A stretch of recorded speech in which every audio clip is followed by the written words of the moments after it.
എല്ലാവർക്കും നമസ്കാരം. 10th physics ക്ലാസ്സിലേക്ക് സ്വാഗതം. നമ്മൾ 5th ചാപ്റ്റർ ആയ electric energy consumption and conservation ആണ് പഠിച്ചുകൊണ്ടിരിക്കുന്നത്. നമ്മൾ കഴിഞ്ഞ ക്ലാസ്സിൽ ജൂൾസ് ലോ ഒക്കെ ഡിസ്കസ് ചെയ്തായിരുന്നു അല്ലേ? അതിന്റെ ഇക്വേഷൻസ് വളരെ ഇമ്പോർട്ടന്റ് ആണ്. 3 ഇക്വേഷൻസ് അത് ഉപയോഗിച്ചിട്ട് പ്രോബ്ലംസ് ഈ ഒരു ചാപ്റ്ററിൽ ഒരുപാട് പ്രോബ്ലംസ് ചെയ്യാനുണ്ട്. അപ്പം ആ പ്രോബ്ലംസ് ചെയ്യാൻ വേണ്ടി ഈ 3 ഇക്വേഷൻസ് ആവശ്യമായിട്ടുണ്ട്. അപ്പോൾ കൃത്യമായിട്ട് കാര്യങ്ങളൊക്കെ മനസ്സിലാക്കി പഠിക്കുക കേട്ടോ. നമുക്ക് ടെക്സ്റ്റ് ബുക്കിലുള്ള ബാക്കി ക്വസ്റ്റ്യൻസ് കൂടെ ആൻസർ ചെയ്യാമേ. ക്വസ്റ്റ്യൻ നോക്കോട്ടോ. എന്താണ്?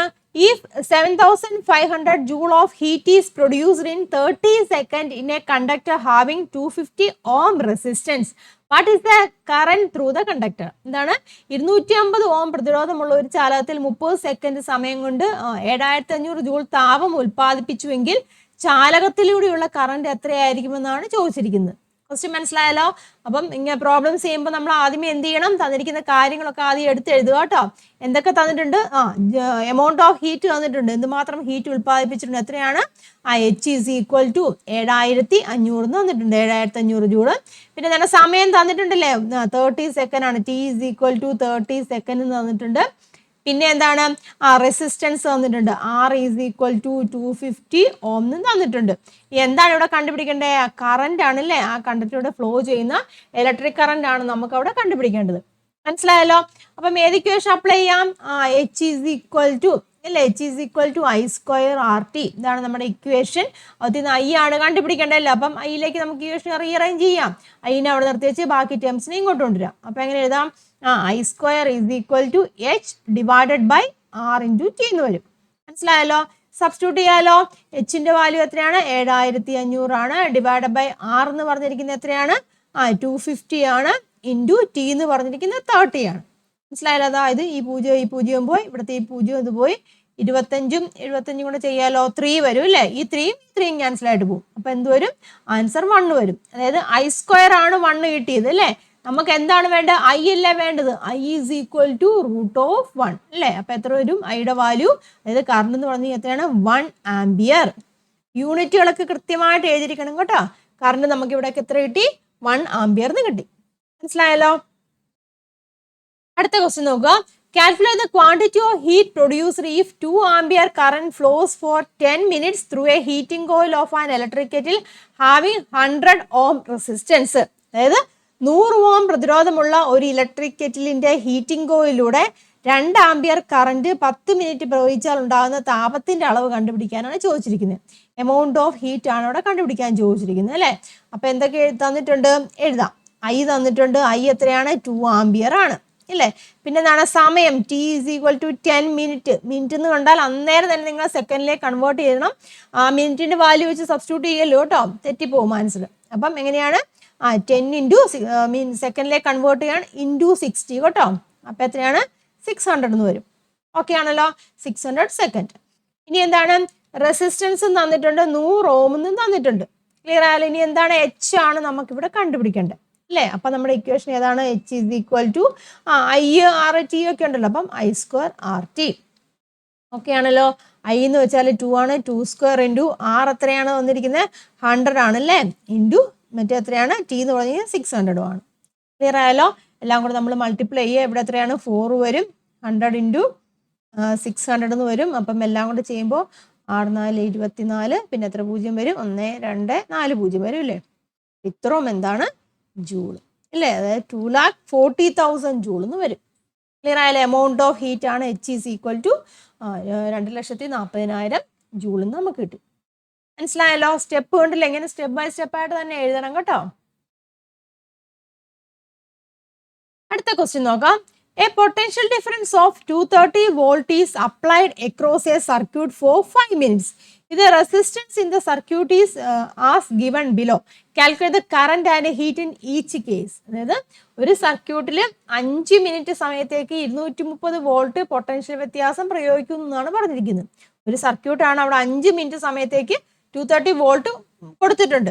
ഇനി സർക്യൂട്ടിലെ പ്രതിരോധം കൊടുത്തിട്ടുണ്ട് 115ഉം 230ഉം. അപ്പോൾ ഓരോ സിറ്റുവേഷനിലും അവിടെ ഉണ്ടാകുന്ന കറന്റും താപവും കണ്ടുപിടിക്കാനാണ് ചോദിച്ചിരിക്കുന്നത്. മനസ്സിലായല്ലോ? തന്നിരിക്കുന്നത് എന്താണ്? പൊട്ടൻഷ്യൽ തന്നിട്ടുണ്ട് അല്ലേ? V is equal to 230 volt എന്ന് തന്നിട്ടുണ്ട്. സമയം T എന്ന് പറഞ്ഞിരിക്കുന്നത് 5 മിനിറ്റ് ആണ് അല്ലേ? കൺവേർട്ട് ചെയ്യുക. ദാറ്റ് ഈസ് 5 ഇൻറ്റു 60 ഇല്ലേ? അപ്പൊ എത്ര വരും? 300 എന്ന് വരും. 300 സെക്കൻഡ്. ടൈം എന്ന് പറഞ്ഞിരിക്കുന്നത് 300 സെക്കൻഡുമാണ്. അപ്പൊ ഫസ്റ്റ് കേസ് നമുക്ക് നോക്കാം ഇല്ലേ? അതായത് റെസിസ്റ്റൻസ് എത്രയാണ്? 115 ഓം എന്ന് വന്നിട്ടുണ്ട്. അപ്പൊ എന്ത് ചോദിക്കണം? ഓരോ സിറ്റുവേഷൻസിലും കറന്റും ഹീറ്റും കണ്ടുപിടിക്കാനാണ് ചോദിച്ചിരിക്കുന്നത്. അപ്പൊ കറന്റ് കണ്ടുപിടിക്കാമല്ലോ. എങ്ങനെയാണ്? Current I is equal to V/R വെച്ചിട്ട് നമുക്ക് കറണ്ട് കണ്ടുപിടിക്കാം ഇല്ലേ? V എന്ന് പറഞ്ഞിരിക്കുന്നത് എത്രയാണ്? 230 ആണ്. R എന്ന് പറഞ്ഞാൽ എത്രയാണ്? 115 ആണ് ഇല്ലേ? അപ്പൊ എത്ര വരും? ഇത് കൂടി ക്യാൻസൽ ചെയ്യുമ്പോൾ 2 വരും കേട്ടോ. 2 ആംപിയർ. അപ്പൊ നമുക്കിവിടെ എന്ത് കിട്ടി? കറന്റ് കിട്ടി, 2 ആംപിയർ എന്ന് കിട്ടി. ഓക്കെ ആണല്ലോ. ഇനി എന്താണ് നമുക്ക് അവിടെ കണ്ടുപിടിക്കേണ്ടത്? ഹീറ്റ് ആണല്ലേ, എമൗണ്ട് ഓഫ് ഹീറ്റ് ആണ്. H is equal to I² RT വെച്ച് ചെയ്യാം അല്ലേ? അപ്പൊ ദാറ്റ് ഈസ് ഈക്വൽ ടു ഐന്റെ വാല്യൂ നമുക്ക് കിട്ടി 2 എന്നാണ്. അപ്പൊ 2² ഇൻറ്റു R എത്രയാണ്? 115 ആണ്. സമയം എത്രയാണ്? 300 ആണ്. ഓക്കെ ആണല്ലോ. അപ്പൊ വാല്യൂ എത്ര വരും? H കേട്ടോ. Hന്റെ വാല്യൂ എന്ന് പറഞ്ഞിരിക്കുന്നത് എല്ലാം കൂടെ മൾട്ടിപ്ലൈ ചെയ്യാം. മൾട്ടിപ്ലൈ ചെയ്യുമ്പോൾ നമുക്ക് കിട്ടുന്നത് 138 കേട്ടോ. 1,38,000 ജൂൾ എന്ന് വരും ആൻസർ. ആദ്യത്തെ റെസിസ്റ്റൻസ് എത്രയായിരുന്നു? 115 ആയിരുന്നപ്പോൾ മനസ്സിലായല്ലോ. റെസിസ്റ്റൻസ് 115 ആയിരുന്നപ്പോൾ അവിടുത്തെ എമൗണ്ട് ഓഫ് ഹീറ്റ് എത്രയാണ് നമുക്ക് അവിടെ കിട്ടിയത്? 1,38,000 ജൂൾ എന്ന് വന്നു. ഓക്കെ ആണല്ലോ. ഇനി രണ്ടാമത്തെ കേസ് ചെയ്യാം. ബി ചെയ്യാം. ബി എത്രയാണ്? റെസിസ്റ്റൻസ് അവിടെ എത്രയാണ്? 230 ഓം ആണ്. അപ്പം അവിടുത്തെ കേസിൽ നമുക്ക് I കണ്ടുപിടിക്കണ്ടേ? അപ്പൊ I ഈസ് ഈക്വൽ ടു എങ്ങനെയാണ്? V/R. ഓരോ കേസിലും ഇക്വേഷൻ എഴുതിയിരിക്കണം കേട്ടോ. V എന്ന് പറഞ്ഞിരിക്കുന്നത് എത്രയാണ്? 230 ബൈ R എത്രയാണ്? 230 ആണ്. അപ്പൊ കറണ്ട് എത്ര കിട്ടി? 1 ആംപിയർ എന്ന് കിട്ടി അല്ലേ? കറണ്ട് 1 ആംപിയർ ആണ്. Therefore H is equal to I² RT വെച്ച് ചെയ്യാം. ദെൻ കറണ്ട് അവിടെ കിട്ടി 1 ആണ്. 1² ഇൻറ്റു R എത്രയാണ്? R 230 ആണ് അല്ലേ? 230 ഇൻറ്റു T എന്ന് പറഞ്ഞിരിക്കുന്നത് 300 ആണ്. മനസ്സിലായല്ലോ. എല്ലാം കൂടെ മൾട്ടിപ്ലൈ ചെയ്യാം. അപ്പൊ നമുക്ക് കിട്ടുന്നത് 69,000 എന്നും വരും കേട്ടോ. 69,000 ജൂൾ. ക്ലിയർ ആയല്ലോ? 69,000 ജൂള്. ഇവിടെ നോക്കി ഈ ഒരു പ്രോബ്ലത്തിന്റെ ഒരു പ്രത്യേകത എന്ന് പറഞ്ഞാൽ ഇവിടെ നോക്കി പൊട്ടൻഷ്യൽ സെയിം ആണ് ഇല്ലേ? പൊട്ടൻഷ്യൽ രണ്ട് കേസിലും എന്താണ്? പൊട്ടൻഷ്യൽ സെയിം ആണ്, സമയവും സെയിം ആണ്. പക്ഷെ എന്താണ് ഇവിടെ വ്യത്യാസം വന്നേ? റെസിസ്റ്റൻസിലാണ് വ്യത്യാസം വന്നില്ലേ? ക്ലിയർ ആയല്ലോ പറഞ്ഞത്. ഒരു സർക്യൂട്ട് നമ്മൾ എടുത്തു, അവിടെ നിന്നാണ്, അല്ലെങ്കിൽ 2 സർക്യൂട്ട് എടുത്തെന്ന് വിചാരിച്ചു. 2 സർക്യൂട്ട് എടുത്തു, അവിടുത്തെ പൊട്ടൻഷ്യൽ സെയിം ആണ്, സമയവും സെയിം ആണ് രണ്ടിലും. പക്ഷേ ഒന്നിലും 115 ഓമും അതുപോലെ മറ്റേതിൽ 230 ഓമുമാണ്. റെസിസ്റ്റൻസ് വ്യത്യാസം വന്നു. ഈ റെസിസ്റ്റൻസിന് വ്യത്യാസം വന്നപ്പോൾ എമൗണ്ട് ഓഫ് ഹീറ്റിൽ എങ്ങനെയാണ് അവിടെ വ്യത്യാസം വന്നത്? റെസിസ്റ്റൻസ് 150 ആയിരുന്നപ്പോൾ എമൗണ്ട് ഓഫ് ഹീറ്റ് എവിടെയാണ്? 1,38,000 കൂടി അല്ലേ? റെസിസ്റ്റൻസ് കൂടി. ഇവിടെ എങ്ങനെ? 230 ആയപ്പോൾ എന്ത് സംഭവിച്ചു? എമൗണ്ട് ഓഫ് ഹീറ്റ് അവിടെ കുറഞ്ഞു. എന്താണ് ഇവിടെ സംഭവിച്ചത്? റെസിസ്റ്റൻസ് കുറഞ്ഞപ്പോൾ എമൗണ്ട് ഓഫ് ഹീറ്റ് കൂടി എന്ന് പറയാം ഇല്ലേ? അതായത് റെസിസ്റ്റൻസ് കുറഞ്ഞപ്പോൾ എമൗണ്ട് ഓഫ് ഹീറ്റ് അവിടെ കൂടി ഇല്ലേ? മനസ്സിലാവുന്നുണ്ടോ പറഞ്ഞു? റെസിസ്റ്റൻസ് കുറഞ്ഞപ്പോൾ എമൗണ്ട് ഓഫ് ഹീറ്റ് അവിടെ. പക്ഷെ അവിടുത്തെ കണ്ടീഷൻ എന്താന്ന് നോക്കിയേ? വോൾട്ടേജ് സെയിം ആണ്. 2 സിറ്റുവേഷനിലും വോൾട്ടേജ് അവിടെ സെയിം ആണ്. വോൾട്ടേജും സമയവും അവിടെ സെയിം ആണ്. മനസ്സിലാവുന്നുണ്ടോ പറഞ്ഞിരിക്കുന്നത്? ക്ലിയർ ആയോ? അപ്പം ആ ഒരു സിറ്റുവേഷനിൽ എന്താണ് സംഭവിച്ചിരിക്കുന്നത്? റെസിസ്റ്റൻസ് ഇവിടെ കുറഞ്ഞപ്പോൾ എന്താണ്? ഹീറ്റിന്റെ അളവോടെ കൂടുവാണ്. നമുക്കറിയാം നമ്മുടെ ഇക്വേഷൻ ഏതാണ്? H is equal to I² RT അല്ലേ? ഇതനുസരിച്ച് പറയുകയാണെന്നുണ്ടെങ്കിൽ റെസിസ്റ്റൻസ് കൂടുമ്പോൾ എന്താണ്? ഹീറ്റ് കൂടണം എന്നാണ് പറയുന്നത്. മനസ്സിലാവുന്നുണ്ടോ പറഞ്ഞു? പക്ഷെ ഇവിടെ റെസിസ്റ്റൻസ് ഇവിടെ കൂടിയപ്പോൾ അല്ലേ എന്താണ്? ഹീറ്റിന് ഇവിടെ കുറവ് വന്നു. അതെന്തുകൊണ്ടാണ്? റെസിസ്റ്റൻസ് ഇവിടെ കൂടിയപ്പോൾ മനസ്സിലാക്കേണ്ട ഒരു കാര്യമാണ് കേട്ടോ. ഇവിടെ പൊട്ടൻഷ്യൽ സെയിം ആണ്, രണ്ടിലെയും പൊട്ടൻഷ്യൽ സെയിം ആണ്. റെസിസ്റ്റൻസ് കൂടിയപ്പോൾ എന്ത് സംഭവിച്ചു? നമ്മുടെ ഓംസ് ലോ വെച്ചിട്ട് I is equal to V/R ഉണ്ടല്ലോ. ഓംസ് ലോ വെച്ചിട്ട് റെസിസ്റ്റൻസ് കൂടിയപ്പോൾ കറണ്ട് എന്ത് സംഭവിച്ചു? കറണ്ട് അവിടെ കുറഞ്ഞു അല്ലേ? കറണ്ട് അവിടെ കുറയുമ്പോൾ അതാ നോക്കിയേ, കറണ്ട് അവിടെ കുറഞ്ഞു കഴിയുമ്പോൾ എന്ത് സംഭവിക്കുന്നുണ്ട്? എമൗണ്ട് ഓഫ് ഹീറ്റും കുറയും. കറണ്ട് ഇവിടെ സ്ക്വയർ അല്ലേ വന്നിരിക്കുന്നത്? എമൗണ്ട് ഓഫ് ഹീറ്റും അവിടെ കുറയും. അപ്പൊ ആ ഒരു കൺസെപ്റ്റ് ഇവിടെ വരുന്നുണ്ട്. ഒന്ന് മനസ്സിലാക്കിയിരിക്കുക കേട്ടോ. അതായത് റെസിസ്റ്റൻസ് അവിടെ കുറയുവാണെന്ന് പറഞ്ഞാൽ കറണ്ട് കൂടുവാണ് ചെയ്യുന്നത്. ആ ഒരു കൺസെപ്റ്റും ഇവിടെ ഇതിലൊന്ന് ഇൻക്ലൂഡ് ആക്കിയിരിക്കണം. ദെൻ അടുത്ത ക്വസ്റ്റ്യൻ നോക്കുക. Observe the circuits given below. Calculate the quantity of heat produced in each in 5 minutes. നമ്മൾ നേരത്തെ കണ്ടില്ലായിരുന്നോ? അതേപോലത്തെ ഒരു സിറ്റുവേഷൻ ആണ് കേട്ടോ. 3 ഫിഗർ തന്നിട്ടുണ്ട്. ഇവിടെ പൊട്ടൻഷ്യൽ സെയിം ആണ്. അതാ നോക്കുക, പൊട്ടൻഷ്യൽ സെയിം ആണ് അല്ലെ? പൊട്ടൻഷ്യൽ സെയിം ആണ്, സമയവും സെയിം ആണെന്ന് പറഞ്ഞിട്ടുണ്ട്. പക്ഷേ ഇവിടെ എന്നാൽ റെസിസ്റ്റൻസിൽ അവിടെ വ്യത്യാസം വരുന്നുണ്ട് കേട്ടോ. ആദ്യത്തേൽ 48 ആണ്, പിന്നെ 24 ആയി, ദെൻ 12 റെസിസ്റ്റൻസിന് വ്യത്യാസം വരുന്നുണ്ട്. റെസിസ്റ്റൻസിന് വ്യത്യാസം വരുമ്പോൾ നമ്മൾ മുമ്പേ കുറച്ച് മുന്നേ പറഞ്ഞില്ലായിരുന്നോ, I is equal to V by R അല്ലേ. റെസിസ്റ്റൻസിന് വ്യത്യാസം വരുമ്പോൾ കറണ്ടിനും വ്യത്യാസം വരും. അതനുസരിച്ചിട്ട് എമൗണ്ട് ഓഫ് ഹീറ്റിനും അവിടെ വ്യത്യാസം വരുന്നുണ്ട്. അത് ആ ഒരു ഐഡിയ നിങ്ങളുടെ മനസ്സിലുണ്ടായിരിക്കണം കേട്ടോ. അപ്പൊ നമുക്ക് നോക്കാം, താപത്തിന്റെ അളവ് കണ്ടുപിടിക്കാനാണ് ചോദിച്ചിരിക്കുന്നത്. നമുക്ക് നോക്കാം ഓരോ കേസിലും. ആദ്യത്തെ കേസിൽ എമൗണ്ട് ഓഫ് ഹീറ്റ് നമുക്ക് കണ്ടുപിടിക്കണം. നമ്മുടെ ഇക്വേഷൻ ഏതാണ്? H is equal to I square R T വെച്ചിട്ട് കണ്ടുപിടിക്കാം കേട്ടോ. ഐ ഇവിടെ തന്നിട്ടുണ്ട് കേട്ടോ, ആർ തന്നിട്ടുണ്ട്, ടിയും തന്നിട്ടുണ്ട്. ടി എന്ന് പറഞ്ഞിരിക്കുന്ന സമയം 5 മിനിറ്റ് ആണ്. അപ്പൊ 5 ഇൻറ്റു 60 കേട്ടോ. 5 ഇൻറ്റു 60 എന്ന് വരുമ്പം എത്രയാണ് വരുന്നത്? 300 കേട്ടോ. 300 സെക്കൻഡ് എന്ന് വരും സമയം. ഓക്കെ ആണല്ലോ. അപ്പൊ നമുക്ക് കണ്ടുപിടിക്കാം. ഐന്റെ വാല്യൂ ഇവിടെ എത്രയാണ്? 0.25 ആണ് കേട്ടോ. 0.25 ഓൾ സ്ക്വയർ എടുക്കുക. ആർ എന്ന് പറഞ്ഞിരിക്കുന്നത് ഇവിടെ എത്രയാണ്? 48 ആണ്. ടി എന്ന് പറഞ്ഞിരിക്കുന്നത് 300 ആണ് കേട്ടോ. ഇതെല്ലാം കൂടെ ചെയ്യുമ്പോൾ നമുക്ക് ഇവിടെ കിട്ടുന്നത് 900 ജൂൾ എന്നാണ് കിട്ടുന്നത്. 900 ജൂൾ. 0.25ന്റെ സ്ക്വയർ ഒക്കെ എടുക്കണം കേട്ടോ. അതിൽ 25ന്റെ സ്ക്വയർ എടുത്തിട്ട് സ്ഥാനം മാറ്റിയിട്ടാലും മതി കേട്ടോ. അങ്ങനെ ചെയ്യുക. രണ്ടാമത്തെ കേസിൽ നോക്കിയേ. രണ്ടാമത്തെ കേസിലും സെയിം ഇക്വേഷൻ തന്നെ, H is equal to I square ആയിട്ട് തന്നെ അപ്ലൈ ചെയ്യാം. ദാ കറണ്ട് ഇവിടെ എങ്ങനെയാന്ന് നോക്കിയേ. ഇവിടെ കറണ്ട് 0.5 ആയി. ഇവിടെ എത്രയായിരുന്നു കറണ്ട്? 0.25 ആയി. ഈ കേസിൽ വന്നപ്പോൾ റെസിസ്റ്റൻസിന് എന്ത് സംഭവിച്ചു? റെസിസ്റ്റൻസ് ഇവിടെ കുറഞ്ഞു. മനസ്സിലായി? ആദ്യത്തെ കേസിൽ റെസിസ്റ്റൻസ് ഇവിടെ കൂടുതലാണ്, 48 ആയിരുന്നു. ഇതിവിടെ എത്രയായി? 24 ആയി. ഇവിടെ കറണ്ട് എങ്ങനെയായിരുന്നു? കുറവായിരുന്നു. ഇവിടെ കറണ്ട് വന്നപ്പോൾ കൂടി. അപ്പൊ ഈ കേസിൽ വന്നപ്പോൾ കറണ്ട് കൂടി. അപ്പൊ ഇവിടെ കറണ്ട് എത്രയാണ്? 0.5 ഓൾ സ്ക്വയർ. റെസിസ്റ്റൻസ് 24 ആണ്. സമയം സെയിം തന്നെ 300 ആണ്. മനസ്സിലായല്ലോ? ഇത് ചെയ്യുമ്പോൾ കിട്ടുന്നത് 1800 എന്ന് വരും കേട്ടോ. 1800 ജൂൾ എന്ന് വരും. മനസ്സിലായല്ലോ? അടുത്ത കേസിൽ നോക്കാം. അടുത്ത കേസിൽ എന്താണ്? പൊട്ടൻഷ്യൽ വോൾട്ടേജ് ഇവിടെ സെയിം തന്നെയാണ് കേട്ടോ. അപ്പം H is equal to I square R T വെച്ച് നമുക്ക് ചെയ്യാം. ഇവിടെ നോക്കിയാൽ ഐ എങ്ങനെയാണ്? 1 ആംപിയർ. അതായത് ഐ പിന്നെയും കൂടി അല്ലേ? കൈ പിന്നെയും കൂടി. അപ്പൊ ഐ കൂടാൻ കാരണം എന്താണ്? ഇവിടെ നോക്കി, ഇവിടെ ഉപയോഗിക്കുന്ന കണ്ടക്ടറിന്റെ റെസിസ്റ്റൻസ് എത്രയാണ്?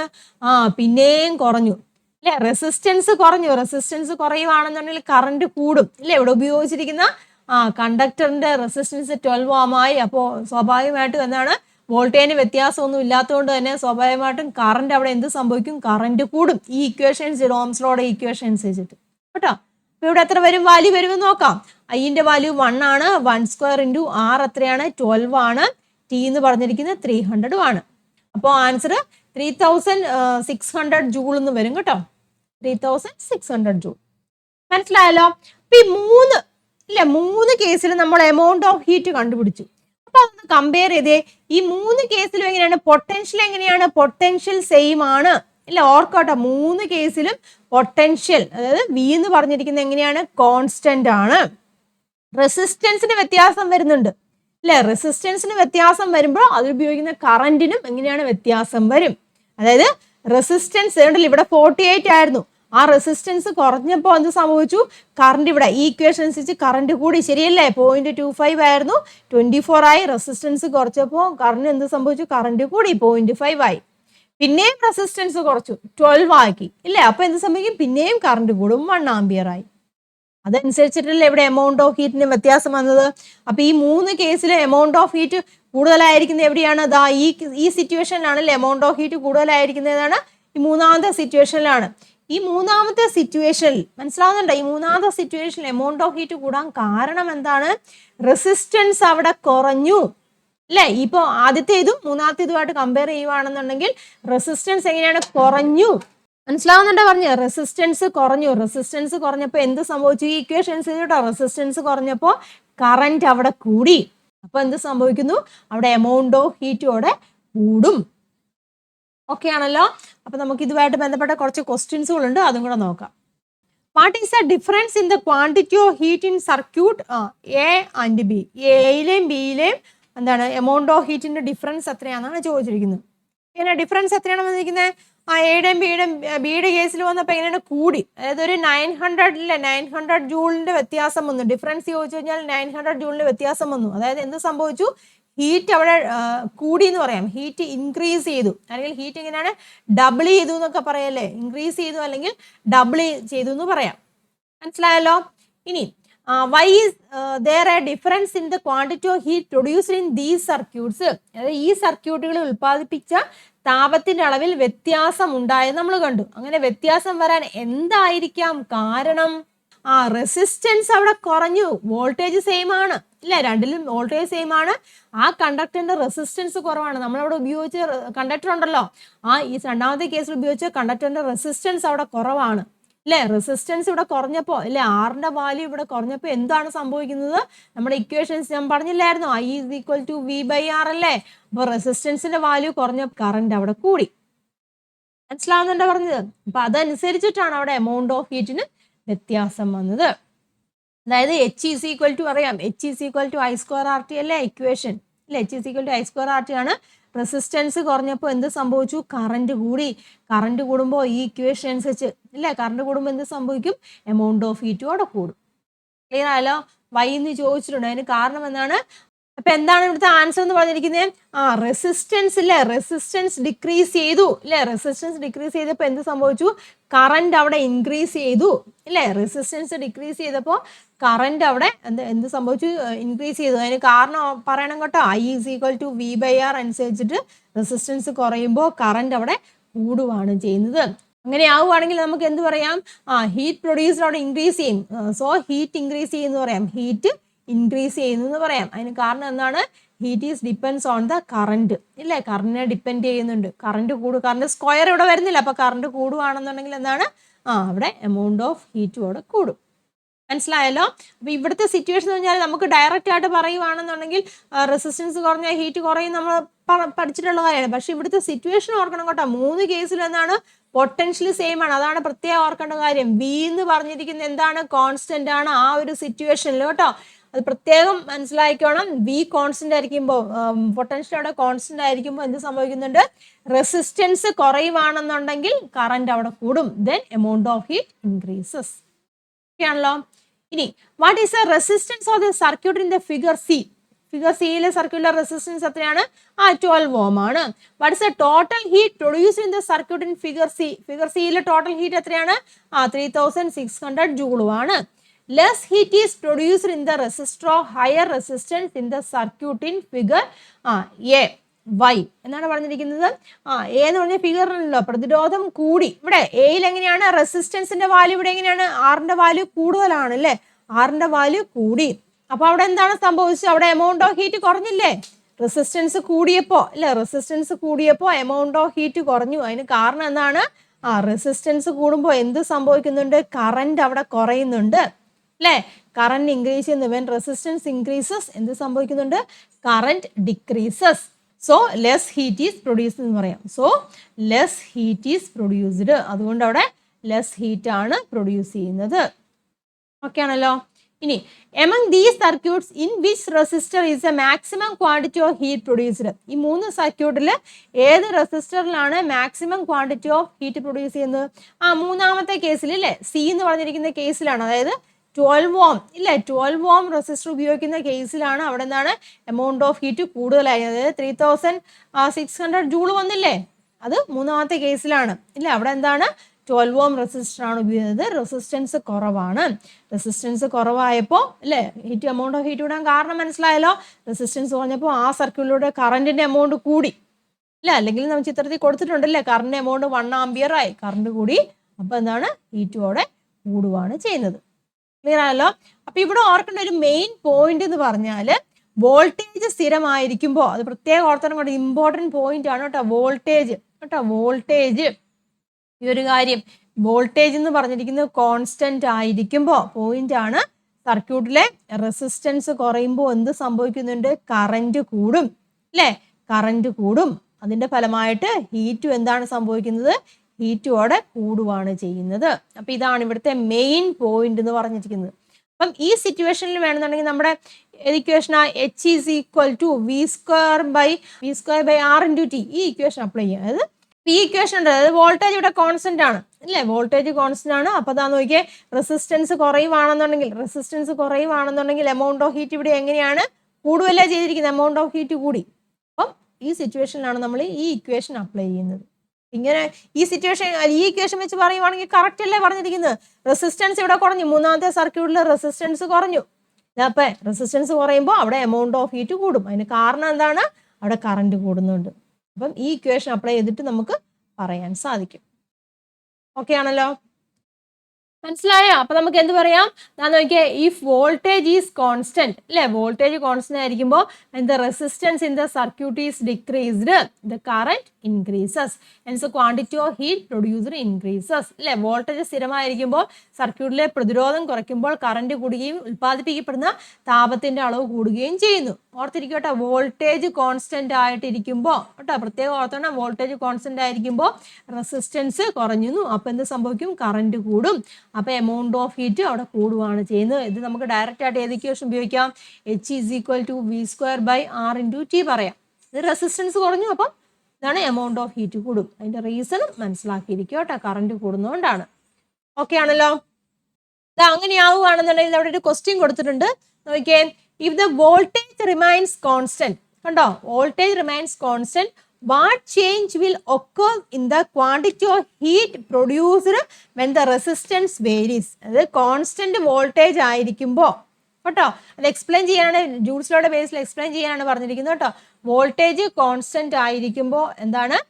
അവിടെ റെസിസ്റ്റൻസിൽ വേരിയേഷൻ വന്നു കഴിഞ്ഞാൽ, വോൾട്ടേജ് കോൺസ്റ്റന്റ് ആയിരിക്കുമ്പോൾ റെസിസ്റ്റൻസിൽ വേരിയേഷൻ വന്നു കഴിഞ്ഞാൽ അവിടെ ഉണ്ടാകുന്ന എമൗണ്ട് ഓഫ് ഹീറ്റ് എങ്ങനെയായിരിക്കും? അത് ജൂൾസ് ലോയുടെ ബേസിൽ എക്സ്പ്ലെയിൻ ചെയ്യാനാണ് പറഞ്ഞിരിക്കുന്നത് അല്ലേ. നമ്മൾ ഓൾറെഡി പറഞ്ഞു കഴിഞ്ഞാലേ, വെൻ റെസിസ്റ്റൻസ് നമ്മൾ പറഞ്ഞാണ്, റെസിസ്റ്റൻസ് ഇൻക്രീസ് ചെയ്തിരിക്കുന്ന സിറ്റുവേഷൻ എടുക്കുക. അപ്പൊ എന്ത് സംഭവിക്കും? ഐ ഇല്ലേ, ഈ സിറ്റുവേഷനിൽ എന്താണ് സംഭവിക്കുന്നത്? ഐ അവിടെ കുറയും. അതിന് കാരണം എന്താണ്? I is equal to ohm's law അനുസരിച്ചിട്ട് I is equal to V/R ആണ്. അപ്പൊ അവിടെ എന്താണ് സംഭവിക്കുന്നത്? കറണ്ട് അവിടെ കുറയും ഇല്ലേ. അപ്പൊ അതാണ് ലെസ് ഹീറ്റ് ആയിരിക്കും പ്രൊഡ്യൂസ് ചെയ്യുന്നത്. ലെസ് ഹീറ്റ് പ്രൊഡ്യൂസ്ഡ് എന്ന് പറയാം അല്ലേ, ലെസ് ഹീറ്റ് പ്രൊഡ്യൂസ്ഡ്. മനസ്സിലായല്ലോ? ഇനി റെസിസ്റ്റൻസ് കുറയുമ്പോൾ എന്താണ് സംഭവിക്കുന്നത്? കറന്റ് അവിടെ കൂടും. അതും നമ്മുടെ ഓംസ് ലോ അനുസരിച്ച് I is equal to V/R അനുസരിച്ചിട്ട് റെസിസ്റ്റൻസ് കുറയുവാണെങ്കിൽ കറന്റ് കൂടും. അപ്പൊ എന്ത് സംഭവിക്കുന്നുണ്ട്?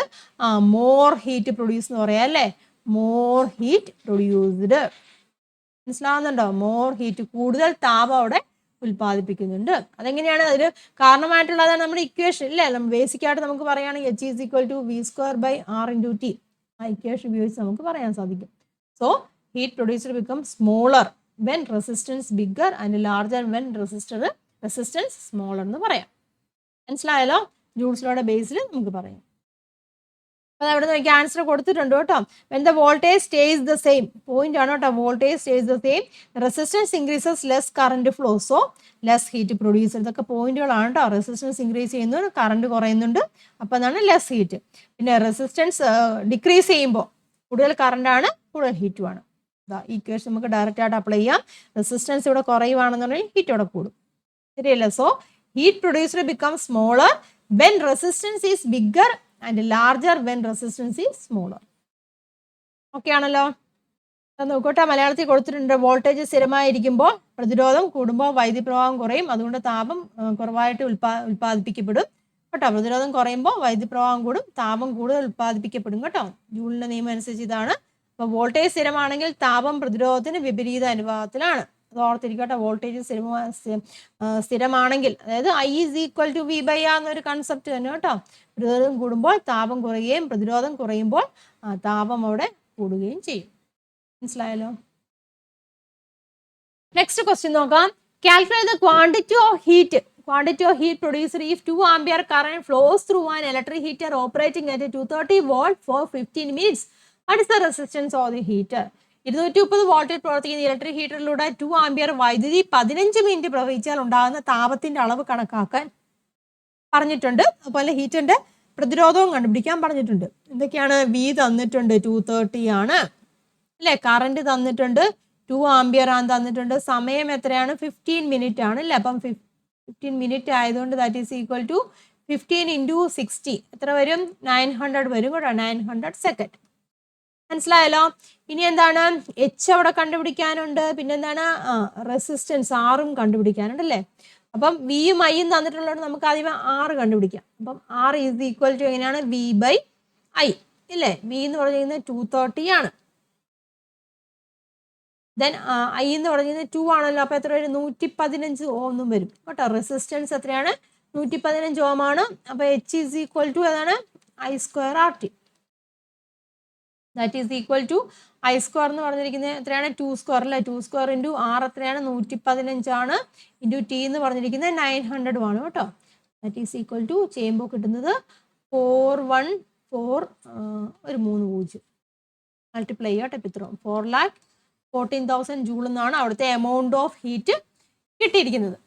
മനസ്സിലായല്ലോ? ഇത് നമുക്ക് വേണമെന്നുണ്ടെങ്കിൽ ഈ ഇവിടെ ഞാൻ ചെയ്തിരിക്കുന്നത് എന്താണ് 6 കണ്ടുപിടിച്ചിട്ടാണ് ചെയ്തിരിക്കുന്നത് ഇല്ലേ? അതെല്ലാം തന്നെ നമുക്ക് വേണമെങ്കിൽ ചെയ്യാം. കാരണം എന്താണ്, ബിയും ഉണ്ട് ഐയും ഉണ്ട് ടിയും ഉണ്ട്. അപ്പം എച്ച് ഈസ് ഈക്വൽ ടു ഏതാണ് നമ്മുടെ VIT ഉപയോഗിച്ചും ചെയ്യാം കേട്ടോ. VIT ഉപയോഗിച്ച് ചെയ്യുമ്പോൾ 230 ഇൻറ്റു ഐ എന്ന് പറഞ്ഞിരിക്കുന്നത് 2 ആണ്, ടി എന്ന് പറഞ്ഞിരിക്കുന്നത് 900 ആണ്. അപ്പൊ അതും ചെയ്യുമ്പോഴും സെയിം ആൻസർ തന്നെയാണ് കിട്ടുന്നത് കേട്ടോ.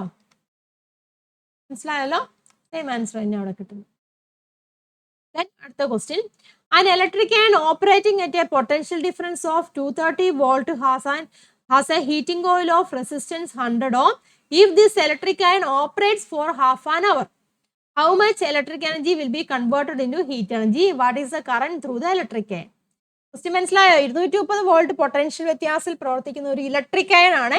അതിന്റെ ഹീറ്റിംഗ് കോയിൽ ഉണ്ട്. അതിന്റെ പ്രതിരോധം എന്ന് പറഞ്ഞിരിക്കുന്നത് 100 ഓം എന്ന് പറഞ്ഞിട്ടുണ്ട്. ആ ഇലക്ട്രിക് അയൺ ഒരു അരമണിക്കൂർ പ്രവർത്തിക്കുന്നു പറഞ്ഞിരിക്കുന്നത്. അപ്പൊ എത്രമാത്രം വൈദ്യോർജ്ജം താപോർജ്ജമായിട്ട് മാറും? എമൗണ്ട് ഓഫ് ഹീറ്റ് കണ്ടുപിടിക്കണം, പിന്നെ കറന്റും കണ്ടുപിടിക്കണം. അപ്പൊ എന്തൊക്കെയാണ്? ബി തന്നിട്ടുണ്ട് 230 വോൾട്ട് എന്ന് തന്നിട്ടുണ്ട്. ദെൻ ആർ തന്നിട്ടുണ്ട് 100 ഓം ആണ്.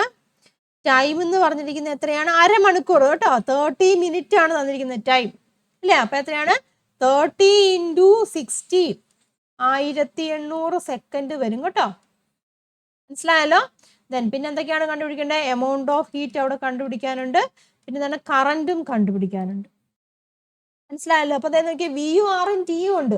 നമുക്ക് ഡയറക്റ്റ് ആയിട്ട് ഇത് കണ്ടുപിടിക്കാമല്ലോ. H is equal to V² / R × T apply ചെയ്യാലോ അല്ലേ? അപ്പൊ that is equal to V എന്ന് പറഞ്ഞിരിക്കുന്നത് എത്രയാണ്? 230 ആണ് അല്ലേ? 230 V² ആണ്. അപ്പൊ 230 ഇൻറ്റു 230 ഡിവൈഡ് ബൈ R എത്രയാണ് തന്നിരിക്കുന്നത്? 100 ആണ്. ഇൻറ്റു എത്രയാണ്? 1800 വരും. മനസ്സിലായല്ലോ? അതാ ഇവിടുത്തെ ഇതും പോയി, പിന്നെ ഇതെല്ലാം കൂടെ മൾട്ടിപ്ലൈ ചെയ്യുക. മൾട്ടിപ്ലൈ ചെയ്യുമ്പോൾ നമുക്ക് കിട്ടുന്ന വാല്യൂ എന്ന് വെച്ചാൽ 952,200 എന്ന് വരും കേട്ടോ. 9,50,200 ജൂൾ എന്ന് വരും എമൗണ്ട് ഓഫ് ഹീറ്റ്. ചെയ്ത് നോക്കോട്ടെ, മൾട്ടിപ്ലൈ ചെയ്ത് നോക്കുക. ദെൻ അടുത്ത പിന്നെ എന്താണ്? കറണ്ട് കണ്ടുപിടിക്കാൻ ചോദിച്ചിട്ടുണ്ടല്ലോ. I is equal to V/R വെച്ച് ചെയ്യാം അല്ലേ? വി എന്ന് പറഞ്ഞിരിക്കുന്നത് എത്രയാണ്? 230 ആണ്. ആർ എന്ന് പറഞ്ഞിരിക്കുന്നത് 100 ആണ്. ദാറ്റ് ഈസ് ഈക്വൽ ടു ഇതും കൂടെ പോയിട്ട് അപ്പോൾ എത്ര വരും? 2.3 എന്ന് വരും അല്ലേ? 2.3 ആംബിയർ കറണ്ട് കിട്ടി. ഐ കിട്ടി. വേണമെങ്കിൽ കറണ്ട് കണ്ടിട്ട് നമുക്ക് H is equal to I² RT ഉണ്ടല്ലോ, I² RT ഉപയോഗിച്ചും ചെയ്യാം. സെയിം വാല്യൂ തന്നെയായിരിക്കും കിട്ടുന്നത്. ഓക്കെ ആണല്ലോ? ഇതൊക്കെ സിമ്പിൾ പ്രോബ്ലംസ് ആണ്. പക്ഷെ കാണുമ്പോൾ സിമ്പിൾ ആണെന്ന് തോന്നും. ചെയ്ത് പഠിക്കണം കേട്ടോ. ചെയ്ത് പഠിച്ചാലേ ഉള്ളൂ, മാക്സിമം ചെയ്ത് പഠിക്കണം. എങ്കിലേ ഉള്ളൂ. ഈ ചിലപ്പോൾ ഒരു 0 മാറിപ്പോയാൽ ഫുള്ള് വാല്യൂ മാറിപ്പോവും കേട്ടോ. ഒരു പോയിന്റ് മാറിപ്പോയാലോ 0 മാറിപ്പോയാലോ ഫുള്ള് മാറിപ്പോവും. അപ്പം ആ ശ്രദ്ധ വരണമെന്നുണ്ടെങ്കിൽ നിങ്ങൾ ചെയ്ത് പഠിക്കണം കേട്ടോ. ഇനി അടുത്ത ക്വസ്റ്റ്യൻ നോക്കാം. Okay, a heating appliance having a resistance of 92 ohm operates at 230 volt. Using various equations, calculate the heat produced by the appliance in 14 minutes and write down in the table below what resistance is needed to double the heat energy. ഇവിടെ തന്നിട്ടുണ്ട് കേട്ടോ, കാര്യങ്ങളൊക്കെ തന്നിട്ടുണ്ട്. ഒരു heating appliance ആണ്. അതിന്റെ resistance 92 ഓം ആണ് പറഞ്ഞിട്ടുണ്ട്. 230 വോൾട്ടിൽ എന്താണ് വർക്ക് ചെയ്യുന്നത് പറഞ്ഞിട്ട് 14 മിനിറ്റ്. അപ്പം 3 ഇക്വേഷനിൽ നിന്നും എമൗണ്ട് ഓഫ് ഹീറ്റ് കണ്ടുപിടിക്കാനാണ് പറഞ്ഞിരിക്കുന്നത്. ആദ്യത്തെ കേസ് ഇവിടെ കണ്ടുപിടിച്ചിട്ടുണ്ട്. ഏത് ഇക്വേഷൻ ഉപയോഗിച്ചാണ്? H is equal to I² RT ഉപയോഗിച്ച് കണ്ടുപിടിച്ചിട്ടുണ്ട്. അടുത്ത വെച്ച് നമുക്ക് കണ്ടുപിടിക്കാമല്ലോ. That is equal to V എത്രയാണ്? 230 ആണ് അല്ലേ? 230 ഇൻറ്റു 230 അല്ലേ? ഡിവൈഡ് ബൈ ആർ എന്ന് പറഞ്ഞിരിക്കുന്നത് 92 ആണ്. ഇൻറ്റു ടി എന്ന് പറഞ്ഞിരിക്കുന്നത് എത്രയാണ്? 840 അല്ലേ? ടി എന്ന് പറഞ്ഞിരിക്കുന്നത് 840 എന്നാണ് തന്നിരിക്കുന്നത്. ഇത് ചെയ്യണം കേട്ടോ. ക്യാൻസൽ ചെയ്ത് 92, 84, 840 ഒക്കെ വെച്ച് ക്യാൻസൽ ചെയ്യാം കേട്ടോ. 2 വെച്ച് തന്നെ ക്യാൻസൽ ചെയ്യാം. ക്യാൻസൽ ചെയ്യുമ്പോൾ കിട്ടുന്ന ആൻസർ സെയിം ആൻസർ തന്നെയായിരിക്കും കേട്ടോ. 4830 ജൂൾ കേട്ടോ. 2 വെച്ചൊക്കെ ക്യാൻസൽ ചെയ്യാമല്ലോ. എല്ലാത്തിനും 2 വെച്ച് ക്യാൻസൽ ചെയ്യുമ്പോൾ കുറേയൊക്കെ ക്യാൻസൽ ചെയ്ത് പോയിട്ട് പോകും. പിന്നെ മൾട്ടിപ്ലൈ ചെയ്യും കേട്ടോ. അപ്പം 48 സെയിം ആൻസർ തന്നെ കിട്ടും. ചെയ്ത് നോക്കൂ കേട്ടോ. ഡൗട്ട് ഉണ്ടെന്നുണ്ടെങ്കിൽ ചോദിക്കുക. സ്റ്റെപ്പ് എന്തെങ്കിലും ഡൗട്ട് ഉണ്ടെന്നുണ്ടെങ്കിൽ ചോദിക്കുക കേട്ടോ. അടുത്ത VIT വെച്ച് ചെയ്യുവാണെങ്കിൽ എന്താണ്? വിയുടെ വാല്യൂ എത്രയാണ്? 230 ആണ്. ഐന്റെ വാല്യൂ എത്രയാണ്? ഇവിടെ കണ്ടുപിടിച്ചായിരുന്നു അല്ലേ? ഐന്റെ വാല്യൂ ഇവിടെ കണ്ടുപിടിച്ചായിരുന്നു 2.5 കേട്ടോ. 2.5 ആണ്. ടി എന്ന് പറഞ്ഞിരിക്കുന്നത് 840 ആണ്. മനസ്സിലായല്ലോ? അതും മൾട്ടിപ്ലൈ ചെയ്യുക. മൾട്ടിപ്ലൈ ചെയ്യുമ്പോൾ സെയിം ആൻസർ ആണ്. 4830 000 ജൂൾ കേട്ടോ. 4,83,000 അല്ലേ, അത്രയും ജൂളാണ് അല്ലേ, 4,83,000 അത്രയും ജൂൾ എമൗണ്ട്. 3 ഇക്വേഷൻ ഏത് ഇക്വേഷൻ വെച്ച് ചെയ്താലും സെയിം ആൻസർ തന്നെ കിട്ടും. ചെയ്യണം കേട്ടോ. ഇനി ഇവിടെ ചോദിച്ചത് വേറൊരു കാര്യമുണ്ട്, what resistance is needed to double the heat energy. ഇപ്പൊ എല്ലാത്തിനും ഒരേ ഇക്വേഷൻ ഒരേ വാല്യൂ തന്നെ വരുന്നത്, അപ്പം ഹീറ്റ് എനർജി ഇവിടെ കിട്ടി. അപ്പം what resistance is needed to double the heat energy. അപ്പൊ ഹീറ്റ് എനർജി എന്ന് വെച്ചാൽ 4,83,000 കിട്ടി.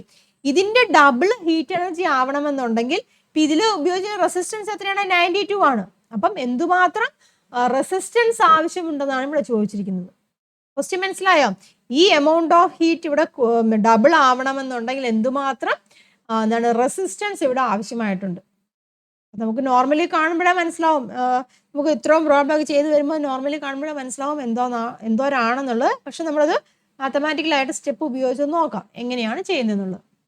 അപ്പൊ ഇവിടുത്തെ പ്രത്യേകത എന്താണ്, വോൾട്ടേജ് കോൺസ്റ്റന്റ് ആണല്ലോ. ഇവിടെ നോക്കുക, വോൾട്ടേജ് ഇവിടെ എങ്ങനെയാണ്, കോൺസ്റ്റന്റ് ആണ്. എത്രയാണ്, 230 വോൾട്ട് തന്നെയാണ് അല്ലേ, വോൾട്ടേജ് കോൺസ്റ്റന്റ് ആണെന്ന് പറഞ്ഞിട്ടുണ്ട്. പിന്നെ എന്താണ് പറയുന്നത്, എമൗണ്ട് ഓഫ് ഹീറ്റ് ഡബിൾ ചെയ്യണം അല്ലേ, എമൗണ്ട് ഓഫ് ഹീറ്റ് ഡബിൾ ചെയ്യണം എന്ന് പറഞ്ഞിട്ടുണ്ട്. ഹീറ്റ് എന്ന് പറഞ്ഞാൽ എന്താണ്, 2H ആണ്. അങ്ങനെ ആവുകയാണെന്നുണ്ടെങ്കിൽ റെസിസ്റ്റൻസ് എന്തോരം വേണമെന്നാണ് ഇവിടുത്തെ ക്വസ്റ്റ്യൻ ചോദിച്ചിരിക്കുന്നത്. ക്ലിയർ ആയല്ലോ? അപ്പൊ നമുക്കറിയാം ഇവിടെ കോൺസ്റ്റന്റ് വോൾട്ടേജ് ആകുമ്പോൾ നമുക്ക് ഉപയോഗിക്കേണ്ട ഇക്വേഷൻ ഏതാണ്, H=V²/R × T. ഈ ഇക്വേഷനിലെ നമ്മൾ അപ്ലൈ ചെയ്യുന്നത് കോൺസ്റ്റന്റ് വോൾട്ടേജ് ആകുമ്പോൾ കേട്ടോ. ദെൻ ഇവിടെ ഇതാണ് നമ്മുടെ ജനറൽ ഇക്വേഷൻ എന്ന് പറഞ്ഞിരിക്കുന്നത്. ഇനി എന്താണ് പറയുന്നത്, ഹീറ്റ് ഡബിൾ ആവുക. അപ്പൊ ഹീറ്റ് ഡബിൾ ആകുമ്പോൾ ഇക്വേഷൻ എങ്ങനെയായിട്ട് വരും, 2H ആയിട്ട് വരും ഇല്ലേ. 2H = വോൾട്ടേജ് കോൺസ്റ്റന്റ് ആണ്, സമയവും കോൺസ്റ്റന്റ് ആണ്. അപ്പം അവിടുത്തെ റെസിസ്റ്റൻസ് ആണ് ന്യൂ റെസിസ്റ്റൻസ്. അതിനെ ഞാൻ R ഇങ്ങനെ കൊടുക്കുക, R ന്യൂ എന്ന് കൊടുത്തു, ഇൻറ്റു സമയവും ഒരുപോലെ തന്നെയാണ്. ക്ലിയർ ആയല്ലോ? അപ്പം നമുക്ക് എന്താണ്, ന്യൂ റെസിസ്റ്റൻസ് ആണല്ലോ കണ്ടുപിടിക്കേണ്ടത്. അപ്പം ഞാൻ ചെയ്യുന്നത് വെച്ചാൽ ഇത് ഇക്വേഷൻ നമ്പർ 1, ഇത് ഇക്വേഷൻ നമ്പർ 2 ഡിവൈഡ് ചെയ്യുവാണ്, 2/1 ചെയ്യുക. 2/1 ചെയ്ത് കഴിയുമ്പോൾ എന്ത് വരും, ലെഫ്റ്റ് സൈഡിൽ വരുമ്പം 2H /H വരും. റൈറ്റ് സൈഡിൽ എന്ത് വരും, V²T / R ന്യൂ ഉണ്ട് അല്ലേ, R ന്യൂ ഉണ്ട്. All divide by V²T / R എന്ന് വരും. മനസ്സിലായതുള്ളൂ. അപ്പം V²T രണ്ട് സൈഡും ക്യാൻസൽ ആയിട്ട് പോകും. ക്ലിയർ ആയല്ലോ? പിന്നെ ഇവിടെ എന്താണ് വരുന്നത്, ഈ ഇത് ഡിനോമിനേറ്ററിൽ കിടക്കുന്നത് ഈ R. അപ്പൊ അത് മേലോട്ട് പോയിട്ട് R ഡിവൈഡ് ബൈ പിന്നെ R ന്യൂ. അപ്പം ഇവിടുത്തെ എച്ചും ക്യാൻസൽ ആയിട്ട് പോകും. പിന്നെ എന്താണ് വരുന്നത്, പിന്നെ മിച്ചം വരുന്നത് 2 = R divide by R new എന്ന് വരും. മനസ്സിലായല്ലോ? നമുക്ക് എന്താണ്, R ന്യൂ അല്ലേ കണ്ടുപിടിക്കേണ്ടത്. അപ്പൊ എങ്ങനെയായിട്ട് ഈ R ന്യൂവിനെ അങ്ങോട്ട് കൊണ്ടുപോവാം. അപ്പം R പുതിയ റെസിസ്റ്റൻസ് അല്ലേ കണ്ടുപിടിക്കണ്ടേ, that is equal to R divide by 2 എന്ന് വരും. അപ്പം പഴയ R നമുക്കറിയാം എത്രയാണ്, 92 ആണ്. 92 ഡിവൈഡ് ബൈ 2 ചെയ്യുക. അപ്പൊ എത്രയാണ്, 46 ഓം ആണ്. അതായത് പുതിയ റെസിസ്റ്റൻസ്, അതായത് ഹീറ്റ് ഡബിൾ ചെയ്യുമ്പോൾ ഉള്ള പുതിയ റെസിസ്റ്റൻസ് എത്രയായിരിക്കണം, 46 ഓം. അത് ഹീറ്റ് ഡബിൾ ചെയ്യണമെന്നുണ്ടെങ്കിൽ ഇപ്പൊ നമ്മൾ കിട്ടിയ ഹീറ്റ് ഉണ്ടല്ലോ, അത് ഡബിൾ ചെയ്യണമെന്നുണ്ടെങ്കിൽ റെസിസ്റ്റൻസ് എന്ത് സംഭവിക്കണം, റെസിസ്റ്റൻസ് അവിടെ കുറയണം. മനസ്സിലാവുന്നുണ്ട്? നമ്മുടെ ഈ ഇക്വേഷൻ തന്നെ ഉപയോഗിച്ച് നോക്കി വെച്ചാൽ മതി. ഹീറ്റ് ഇവിടെ കൂടണമെന്നുണ്ടെങ്കിൽ റെസിസ്റ്റൻസ് എന്ത് സംഭവിക്കണം, പിന്നെയും കുറയണം അല്ലേ. അപ്പൊ എത്രയാണ് അതിന്റെ വാല്യൂ എന്നാണ് ചോദിച്ചിരിക്കുന്നത്. 92 ആയിരുന്നു. അപ്പം ഇപ്പൊ അതിന്റെ വാല്യൂ എത്രയായിട്ട് മാറി, 46 അല്ലേ. 46 ഓം റെസിസ്റ്റർ ഉപയോഗിച്ച് കഴിഞ്ഞാൽ ഇപ്പൊ കിട്ടുന്ന എമൗണ്ടിന്റെ എന്താണ് ഇരട്ടി അല്ലേ, അല്ലെങ്കിൽ ഡബിൾ ആയിട്ടുള്ള എന്താണ് എമൗണ്ട് ഓഫ് ഹീറ്റ് അവിടെ കിട്ടും. ആണല്ലോ? ഇങ്ങനെയാണ് നമ്മൾ സ്റ്റെപ്പ് ബൈ സ്റ്റെപ്പ് ആയിട്ട് ചെയ്യുന്നുണ്ടോ. അല്ലെങ്കിൽ നമ്മൾ ആ ക്വസ്റ്റ്യൻ നോക്കിയാൽ തന്നെ മനസ്സിലാക്കാൻ സാധിക്കുന്ന ഒരു കാര്യമാണ്. ഈ ഒരു ഇക്വേഷൻ വെച്ചിട്ടാണെങ്കിൽ നമുക്ക് മനസ്സിലാക്കാൻ സാധിക്കും അല്ലേ, പകുതി എടുത്ത് വെച്ചാൽ മതി എന്നുള്ളത് കേട്ടോ. അല്ലാന്നുണ്ടെങ്കിൽ നിങ്ങൾ ശരിക്കും ചെയ്യേണ്ട മെത്തേഡ് ഇങ്ങനെയാണ്, ഇങ്ങനെ സ്റ്റെപ്പ് ബൈ സ്റ്റെപ്പ് ആയിട്ട് ചെയ്യോട്ടോ. പറയണം, കോൺസ്റ്റന്റ് വോൾട്ടേജ് കോൺസ്റ്റന്റ് ആണ്, വോൾട്ടേജ് അവിടെ മാറ്റുന്ന ഒന്നുമില്ല. റെസിസ്റ്റൻസ് കണ്ടക്ടിങ് ഇതുണ്ടല്ലോ, ഉപയോഗിച്ച റെസിസ്റ്റർ ഉണ്ടല്ലോ, ആ റെസിസ്റ്ററിന്റെ വാല്യൂ മാത്രമേ ഉള്ളൂ മാറ്റുമ്പോൾ, സമയം ഒന്നും മാറ്റുന്നില്ല, കോൺസ്റ്റന്റ് വോൾട്ടേജും ആണ്. അപ്പൊ എങ്ങനെയായിരിക്കണം, 46 ഓം ആണ് അവിടെ ഉപയോഗിക്കേണ്ട റെസിസ്റ്റർ എന്ന് പറഞ്ഞിരിക്കുന്നത്. മനസ്സിലായല്ലോ? അപ്പൊ ഇതെല്ലാം പ്രോബ്ലംസ് ആണ്, ഇമ്പോർട്ടൻ്റ് ആയിട്ടുള്ള ക്വസ്റ്റ്യൻസുകളാണ്. ഇതെല്ലാം നിങ്ങൾ ചെയ്ത് പഠിക്കണം. പിന്നെ ഓർക്കേണ്ട ഒരു കാര്യം എന്ന് പറഞ്ഞിരിക്കുന്നത്, നമ്മൾ കണ്ടു വോൾട്ടേജ് കോൺസ്റ്റന്റ് ആയിരിക്കും. ആ ഒരു കണ്ടീഷൻ കൃത്യമായിട്ട് ഓർത്തണം കേട്ടോ. വോൾട്ടേജ് കോൺസ്റ്റന്റ് ആയിരിക്കുമ്പോൾ, ഈ പറഞ്ഞിരിക്കുന്ന പോയിന്റ് കേട്ടോ, വോൾട്ടേജ് കോൺസ്റ്റന്റ് ആയിരിക്കുമ്പോൾ റെസിസ്റ്റൻസ് കുറയുവാണെന്നുണ്ടെങ്കിൽ കറണ്ട് അവിടെ കൂടും. അതുകൊണ്ട് എമൗണ്ട് ഓഫ് ഹീറ്റോടെ എന്താണ് വ്യത്യാസം വരുന്നത്, എമൗണ്ട് ഓഫ് ഹീറ്റോടെ കൂടുകയാണ് ചെയ്യുന്നത്. ആ ഒരു ഐഡിയ കൃത്യമായിട്ട് ഓർത്തണം. അത് എപ്പോഴാണ്, വോൾട്ടേജ് കോൺസ്റ്റന്റ് ആയിരിക്കുമ്പോൾ. ഓക്കെ ആണല്ലോ? അപ്പൊ ചെയ്ത് തന്നെ പഠിക്കുക കേട്ടോ. ഓരോ ക്വസ്റ്റിനും എഴുതുക, എഴുതിയെടുക്കുക, എഴുതിയിട്ട് ചെയ്ത് തന്നെ പഠിക്കുക. തെറ്റിപ്പോകുന്നുണ്ടെന്നുണ്ടെങ്കിൽ പിന്നെയും ചെയ്ത് നോക്കൂ കേട്ടോ. കാരണം നമ്മുടെ വാല്യൂസ് ഒക്കെ മൾട്ടിപ്ലൈ ചെയ്യുന്നതിനൊക്കെ ഒരു സ്പീഡ് വരണമെന്നുണ്ടെങ്കിൽ ചെയ്ത് തന്നെ നിങ്ങൾ പഠിക്കണം കേട്ടോ. അപ്പൊ ഇത്രയും ക്വസ്റ്റ്യൻസ് ക്ലിയർ ആയെന്ന് ഞാൻ വിശ്വസിക്കുന്നു. എന്തെങ്കിലും ഡൗട്ട് ഉണ്ടെന്നുണ്ടെങ്കിൽ ചോദിക്കുക, കമന്റിൽ നിങ്ങളുടെ അഭിപ്രായങ്ങളൊക്കെ പറയുക. അതുപോലെ തന്നെ വീഡിയോ നിങ്ങൾക്ക് ഉപകാരമായിട്ടുണ്ടെങ്കിൽ ലൈക്ക് ചെയ്യുക, ഫ്രണ്ട്സിലേക്കൊക്കെ ഷെയർ ചെയ്യുക കേട്ടോ. നെക്സ്റ്റ് പാർട്ടുമായിട്ട് നമുക്ക് നെക്സ്റ്റ് വീഡിയോയിൽ കാണാം. എല്ലാവർക്കും നന്ദി, നമസ്കാരം. താങ്ക്